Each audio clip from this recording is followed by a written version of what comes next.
to Abstract Essay, where ideas take shape, thoughts find depth, and every conversation explores the art of thinking beyond the obvious. And today I have my special guest. She is the director of group coaching of Next Level University, professional speaker, event coordinator, MC, and the Next Level certified personal development coach, rather than Miss Amy Lenius. Hi. Welcome on Abstract Essay, Miss Amy. And can you please introduce more about yourself that I missed? Well, I don't think you missed any of it. That was an incredible introduction. Thank you, Daniel. I am Amy Lenius. I work with an incredible company called Next Level University, and I partner with them. The creators are Kevin and Alan Lazarus, Kevin Palmieri, and they're down in the States, and I'm up in Canada, which is pretty incredible for our digital age to be able to partner and do those kind of things.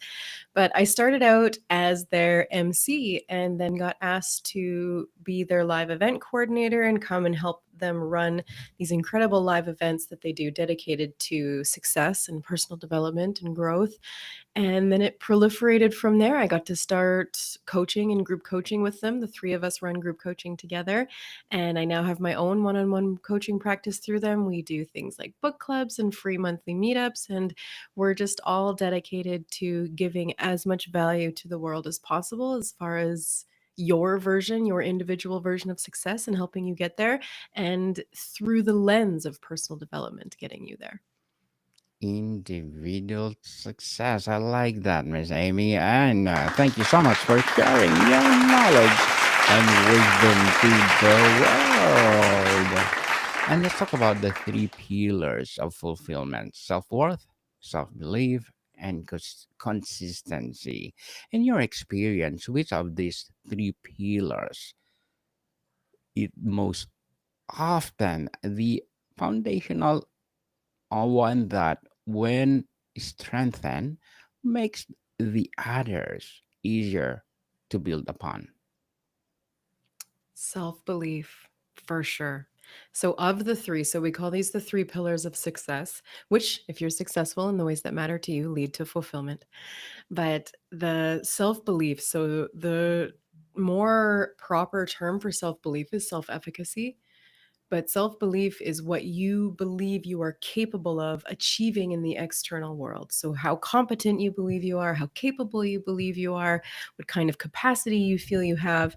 And that one plays into both self worth, which is an internal game, and it builds into your ability to be consistent as well. So, self belief is a really, really important one of the three.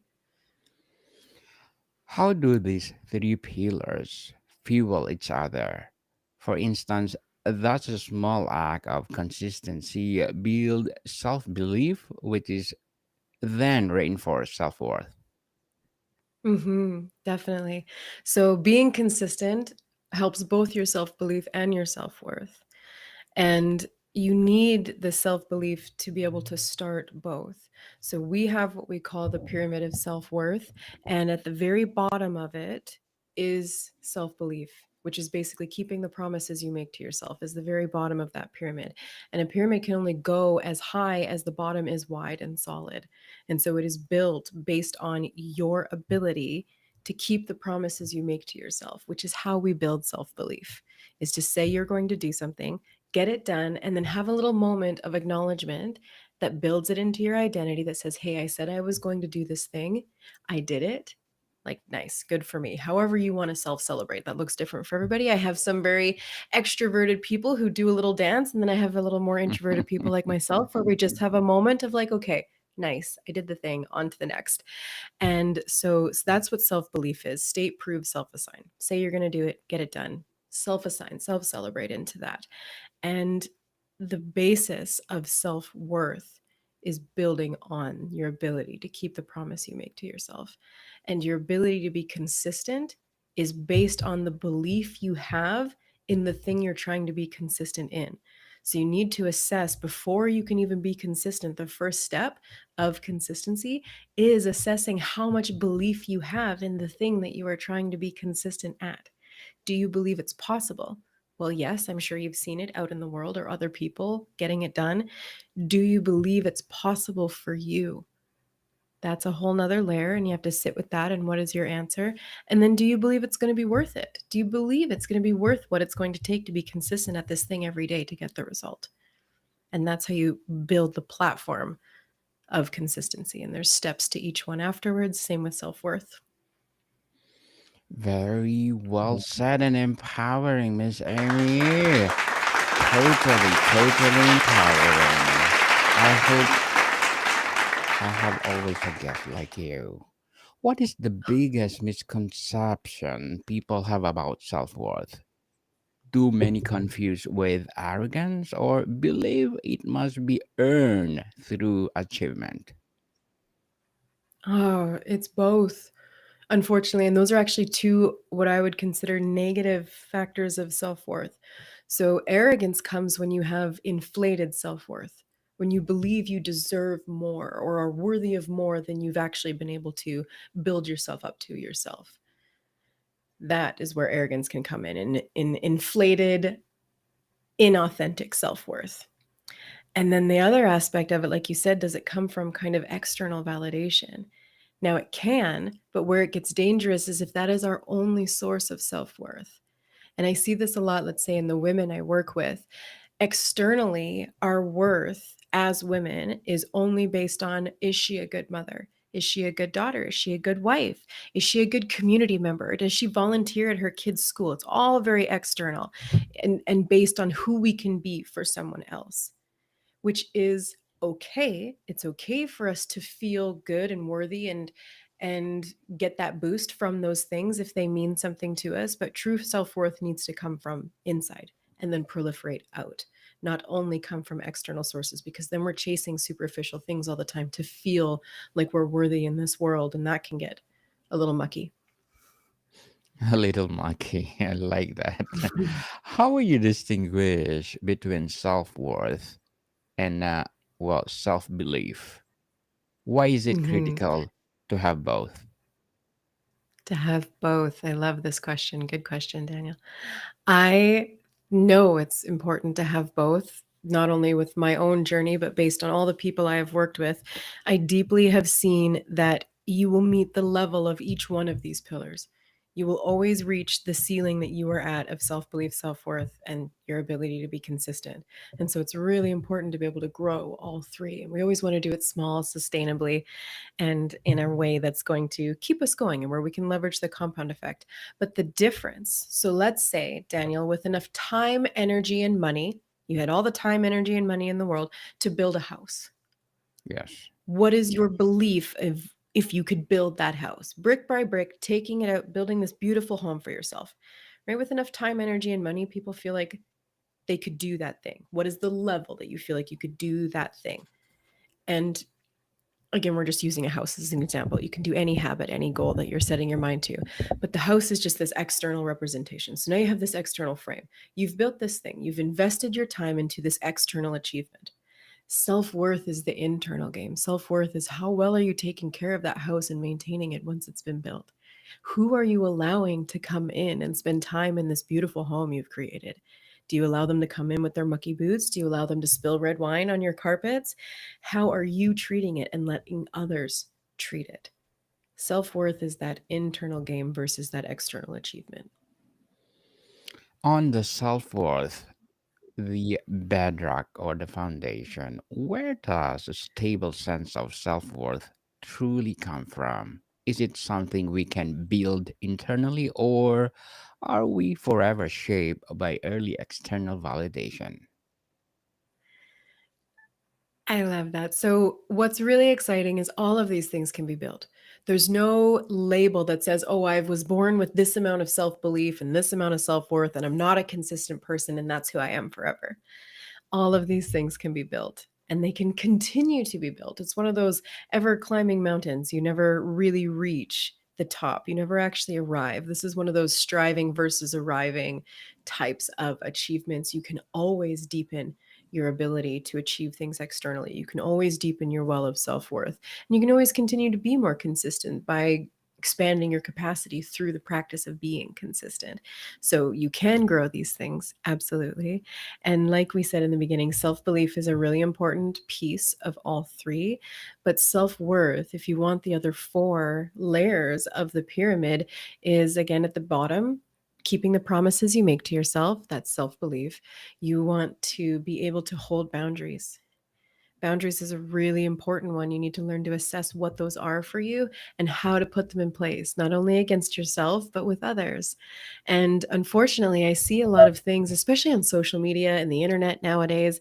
It's where people are getting really upset that no one is honoring their boundaries. And I told this person that they couldn't do that and they didn't honor a boundary.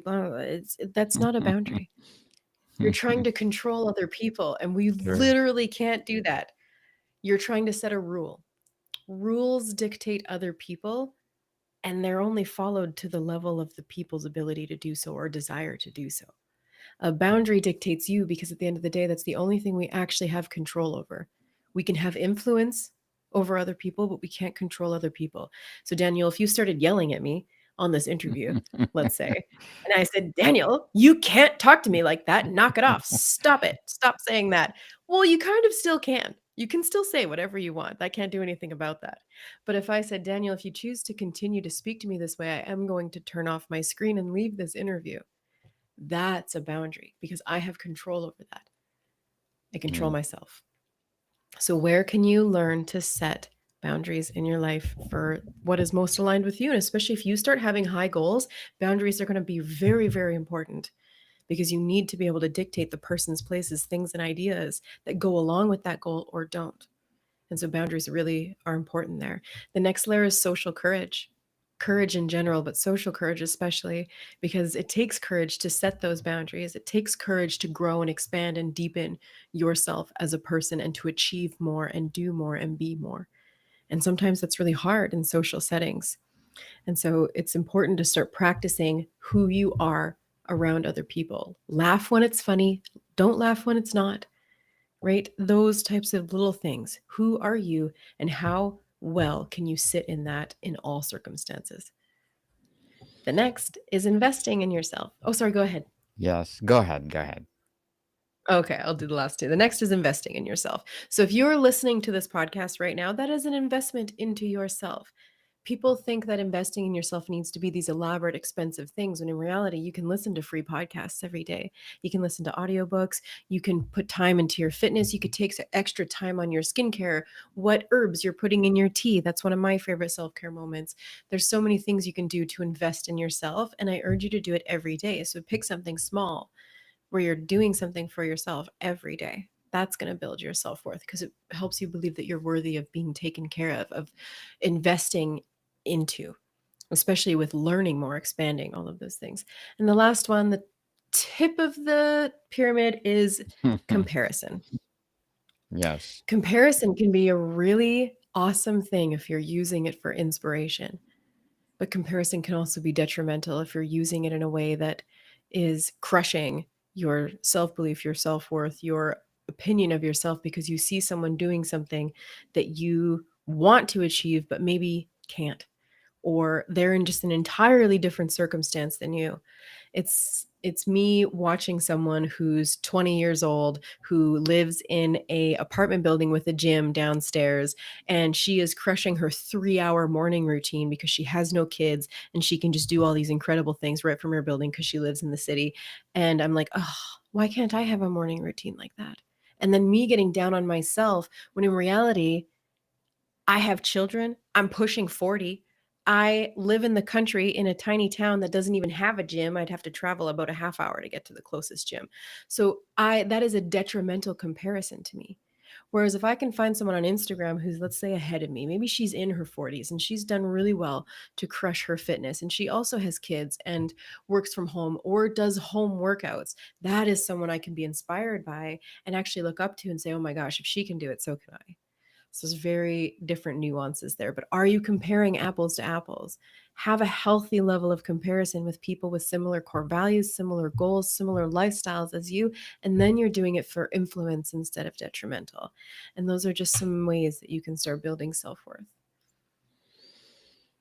Truly, truly empowering, Miss Amy, to the next level for sure. Don't compare yourself to orange to apple. Be yourself. And Miss Amy, what does the internal dialogue or self-talk of someone with strong self-worth sound like compared to someone who struggles with it? Mm. If you struggle with self worth, you struggle to feel valuable in the world. You are someone who is a people pleaser. You need to be everything to everyone because that is somehow how you feel worthy and loved. There's very negative self talk, very low self belief on average. But again, we, as a community, we actually attract people who have high self belief, high goals, believe that they can do great things, but they have low self worth and they're meeting the ceiling of that. So everyone has their own little nuance. But high self worth, I have found the best way to describe it is you just have this filter of self respect. And that's how I've been able to increase my self-worth is I ask myself a question regularly. If I have a decision to make or I'm debating what to do next or things, is this going to increase my self-respect or decrease it? Am I going to feel better about myself after this or not? So, yes, I want to lie on the couch and do this, but I said I would do my workout first. Okay, well, which one's going to increase my self respect more? Hitting the couch first or getting my workout done and then hitting the couch? It's this lens of self respect. It's you choosing you, even when it's hard, right? The choices don't always feel easy. Very rarely do fulfilling and meaningful choices feel easy. They're actually typically the harder choice, but they're the most meaningful ones. And so you realize that you are worthy of making that harder choice for the investment in yourself. On the self belief as the engine, self belief can feel abstract. How do we build using a concrete evidence from our own past experiences, especially if we can have a history of discounting our success? Mm. Yeah. If you're not used to acknowledging your success or brushing it off or discounting it, like you said, you're rarely building it into the identity. So maybe you've achieved some pretty incredible things, but you don't feel like you have. You don't feel successful. And now you're at this next level and you have imposter syndrome because you don't believe that you've built yourself up to be the person who can handle these next level things. It's because you didn't build it into the identity.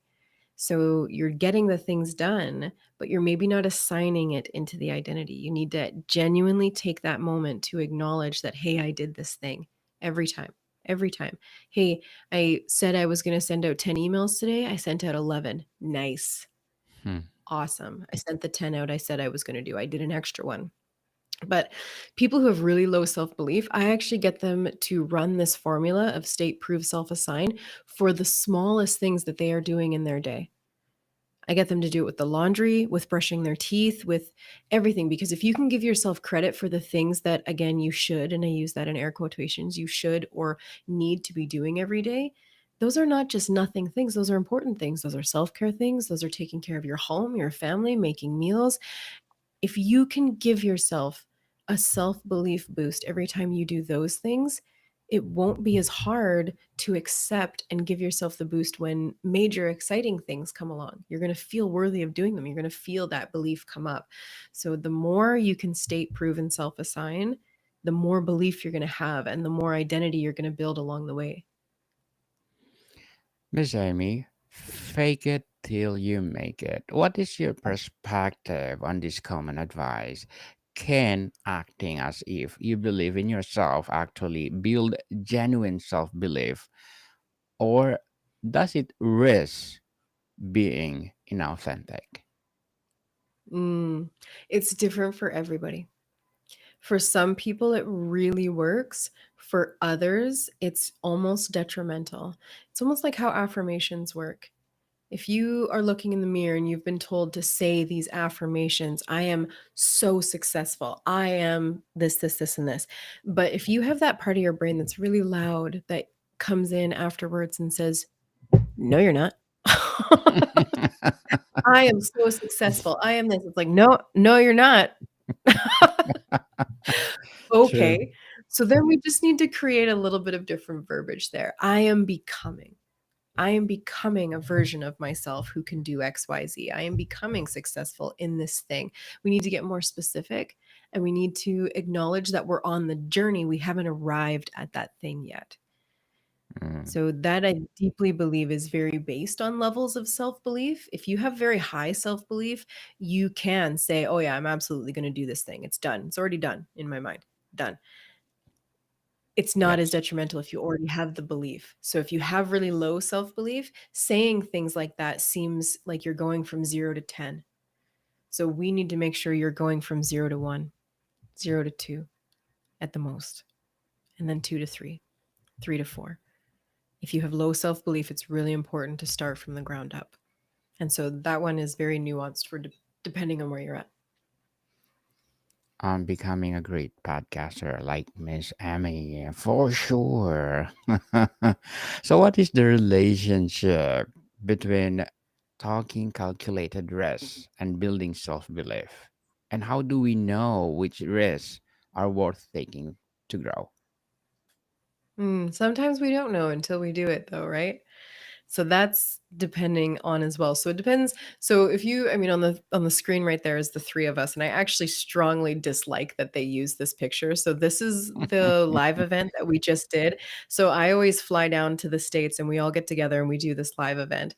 And here we realized that we hadn't taken a picture of the three of us yet all day. And I had already taken off most of my jewelry. I had my shoes are off in this picture. My hair was down for the event, and I've just chucked it up into nothing. We've all been crying because the end of the event was just beautiful. We got asked some really beautiful questions that just brought so much emotion to us. So we are just cooked in this picture.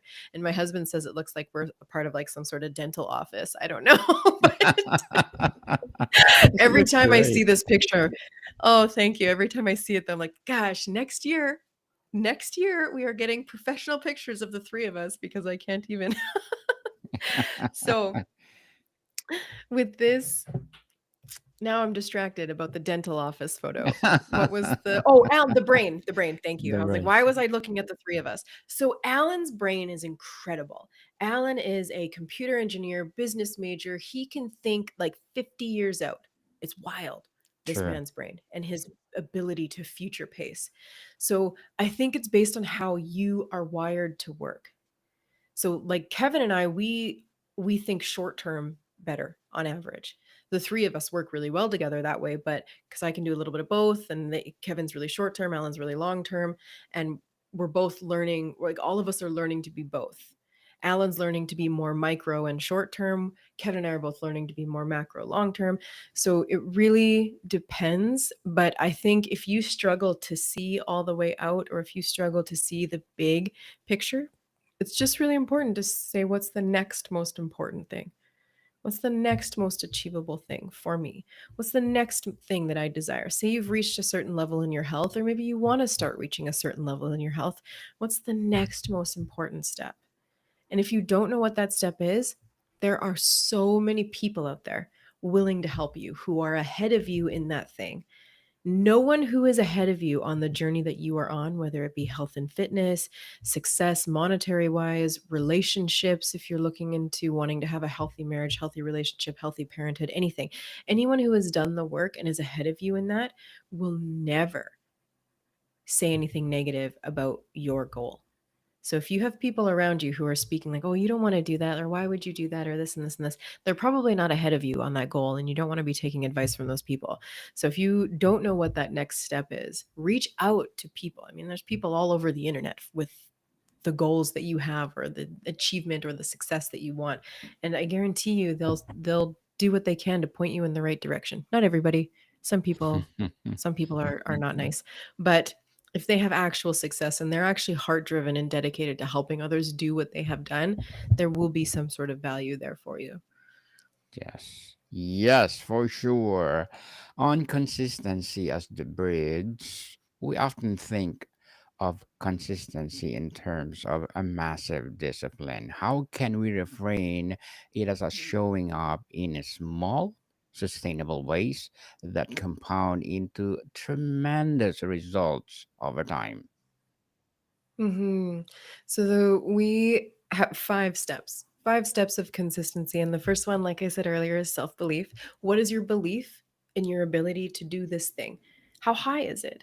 If you are setting a goal that is, let's say, level 10 for you, what do you only have level 2 self-belief that you're going to be able to achieve it? Maybe it's not. Maybe it's a really big goal. Okay, then we need to break it down. Where do you believe you have at least 5 or above self-belief to be able to believe genuinely that you can hit that goal? Do you believe it's possible? Do you believe it's possible for you? And do you believe it's going to be worth it? So beliefs really matter when it comes to the foundation of consistency. And then step number 2 is humility. You need to have humility to be able to say, I have not been able to be consistent at this yet. So I need to be able to start with where I'm at. Some of us love to shoot really high. Like, oh, I desperately want a morning routine. And I love this guy on Instagram. He's got this morning routine. He wakes up 3 hours early, this. I'm going to start doing that tomorrow. Okay, if you've never been able to do it, if you've never been able to wake up early and get a couple things done, then that is not the way to start. You need to have some humility and say, well, I've never been consistent at this yet. So instead of waking up 3 hours early, let's make it sustainable, which is step number 3, and say, you know what? I'm actually going to, if you want to have real humility, you would start at 15 minutes. I'm going to wake up 15 minutes earlier tomorrow and get something done.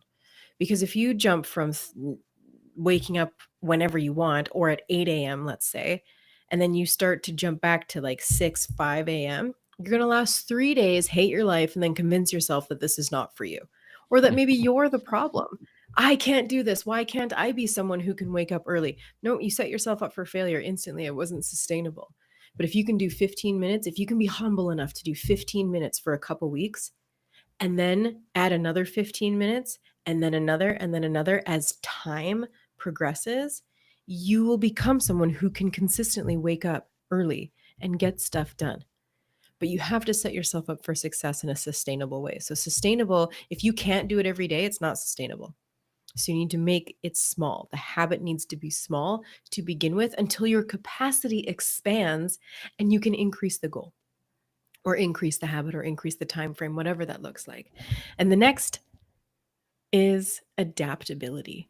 It's grace. It's, hey, how adaptable is this habit I'm trying to do every day? Because sometimes maybe you want to wake up early in the morning, but your kids came in and they're really sick and they need you and you weren't able to do the things that you do in the morning. So how can you adapt and pivot and get it done later?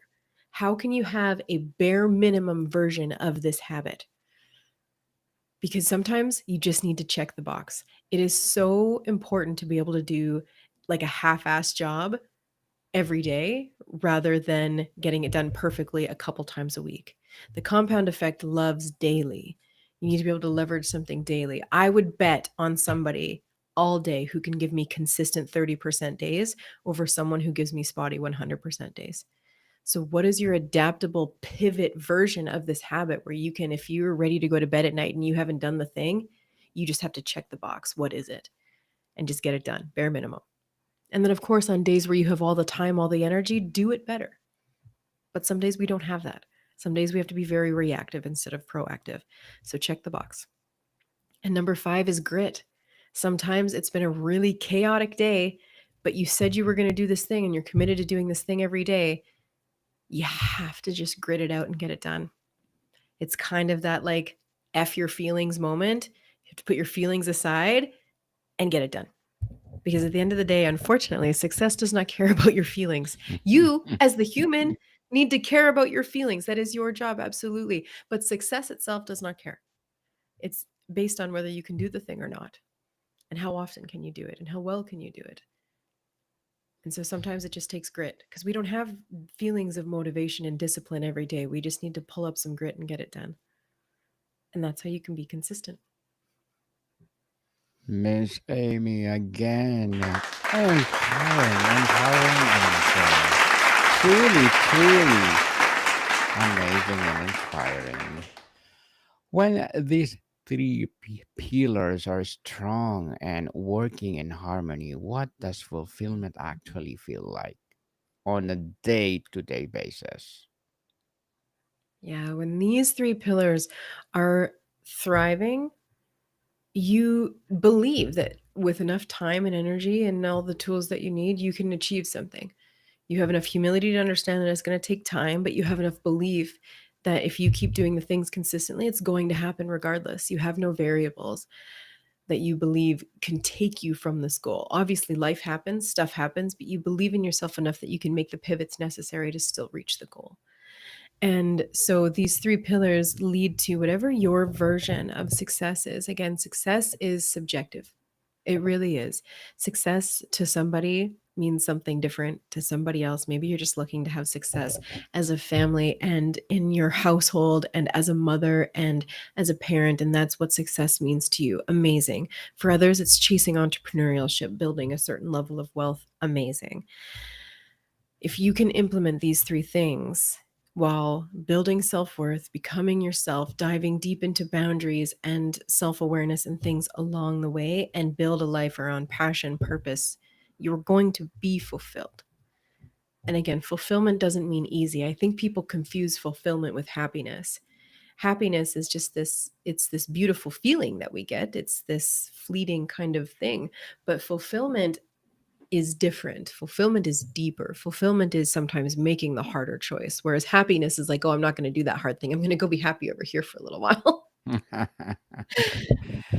Yes, for sure. So, Miss Amy, before we wrap up our discussion for today, I'm inviting you to listen to my other podcast, people. My other podcast, because my abstract essay is already in fifth season, abstract poetry in second season, and my book 101 review in fifth season too, comedy 101 in second season, and my food 101 in fifth season as well, geography 101 in fourth season, and my baby podcast, law 101 and mental health 101 Love Letters in third season, and Movie 101 Review and Music 101 in fourth season, and Science 101 and Sex 101 in its first season. Please listen to them wherever you listen your podcast. So, Miss Amy, which of these three pillars has been the most transformative in your own journey, and what was a key lesson you learned about it? I was fortunate enough to grow up in an environment that built a lot of self belief. So I already had a lot of self belief coming into this space. Again, hindsight's always 2020. I didn't know that growing up that I had high self belief. But once you learn this, you can kind of look back on your life and be like, oh, I had this, didn't have this. I had very low self worth though. And so building my self-worth into what it is now has been completely life-changing. I feel like not only an entirely different version, but also a deeper version of a true self at the same time. And again, just running everything through that lens of, is this going to increase or decrease my self-respect? And doing that for the last few years has been completely transformative and has actually built into my ability to be consistent in the things that matter most to me, because I believe I'm worthy of getting those things done and having those things myself. And so the self-worth one was the biggest for me, especially social courage. That third layer, social courage, needed to come up for me, and building that just was so transformative. Miss Emmy, thank you for your inspiring knowledge and wisdom to the world that you share. And can you please invite our listeners to support your advocacy, your business, or whatever projects that you're doing right now? Oh, thank you. Sure. I mean, my name is Amy Lenius, and that is on Instagram, on Facebook. It's just at Amy Lenius, and my messages are always open. So if you want to talk self belief or self worth, you can message me there anytime. But if you are looking for just that little bit of self awareness every day, Next Level University has a Facebook group called Next Level Nation that I run. I post in there every day, and you're just going to get a question for yourself that is going to help you increase your self awareness daily. Sometimes the questions are about goals, sometimes it's about something a little more superficial, like what do you prefer, evenings or day. It's very, very simplistic, but also just, again, sometimes we don't take the time to ask ourselves these questions. What do I like better? What do I dislike? What goals do I have right now? What season am I in? Am I focusing on health? Am I focusing on wealth? Questions like that. And that is a free space for anybody to join who would like to grow a little bit every day. It's called Next Level Nation. Yes, people, let's support Miss Amy because if you support her, for sure, more and more empowering coaching to come, more and more empowering advocacy to come. So, Miss Amy, thank you so much for your time. Thank you so much for having me. More to come, people. See you soon.